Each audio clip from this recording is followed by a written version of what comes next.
নমস্কার বন্ধুগণ, এসে গেছি আজকে আমি মোটিভেশন কৃষ্ণ চ্যানেলে আপনাদের সাথে একটি নতুন ভিডিও নিয়ে। আপনারা হনুমান চালিসা বলুন বা অন্য কোনো ভগবানের বই বা গীতা বা অন্য কিছুতে শুনবেন, রামজি সর্বদাই ভরতজিকে আগে রাখেন বা ভালোবাসেন বা প্রিয় বলতে পারেন। একটা হনুমান চালিসায় একটা লাইন রয়েছে যেখানে বলছে, তুমি মম প্রিয় ভরত সম ভাই। হনুমানজিকে বলেছেন, তুমি আমার ভরতের মতন প্রিয় আমার ভাই। সেখানে কিন্তু তিনি বলেননি তুমি মম প্রিয় লক্ষ্মণ সম ভাই, এখানেই বলেছেন ভরত সম।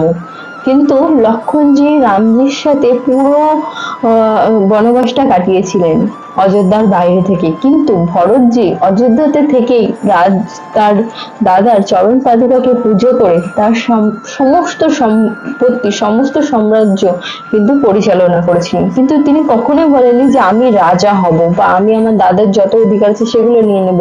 কিন্তু তার মা, যে ভগবান রামজির মাকে ছেড়ে লক্ষ্মণজির মা এবং ভরতজির মা, তারা কিন্তু বলেছিলেন যে না, তোমার ভাই বা তোমার দাদা এখানে নেই, কিন্তু তোমাকে সাম্রাজ্যটা পরিচালনা করতে হবে।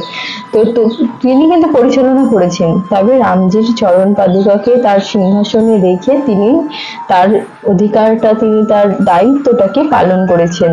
তাই ভগবান রামজি সর্বদাই ভরতজিকে খুব ভালোবাসতেন এবং খুব প্রিয় রাখতেন।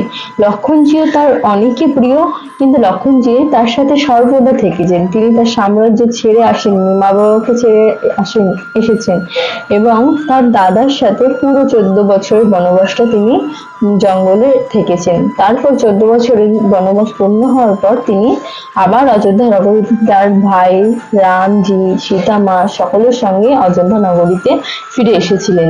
সেই জন্য রামজি ভরতজিকে এতটাই ভালোবাসেন যে তিনি সবকিছু ছেড়ে এসেছেন, কিন্তু তিনি ভরতজি তার এই সাম্রাজ্যতে থেকে মা বাবাকে দেখেছেন এবং পুরো সাম্রাজ্যবাসীর যত প্রজা রয়েছে সকলের খেয়াল রেখেছেন। সেই জন্য রামজি লক্ষ্মণজির থেকে ভরতজিকে খুব ভালোবাসেন। এটাই হচ্ছে মেন তথ্য। আপনারা যদি না জানেন, অন্য কোথাও থেকে এই তথ্যটা আপনারা জেনে নিতে পারেন। হরে কৃষ্ণ, রাধে রাধে।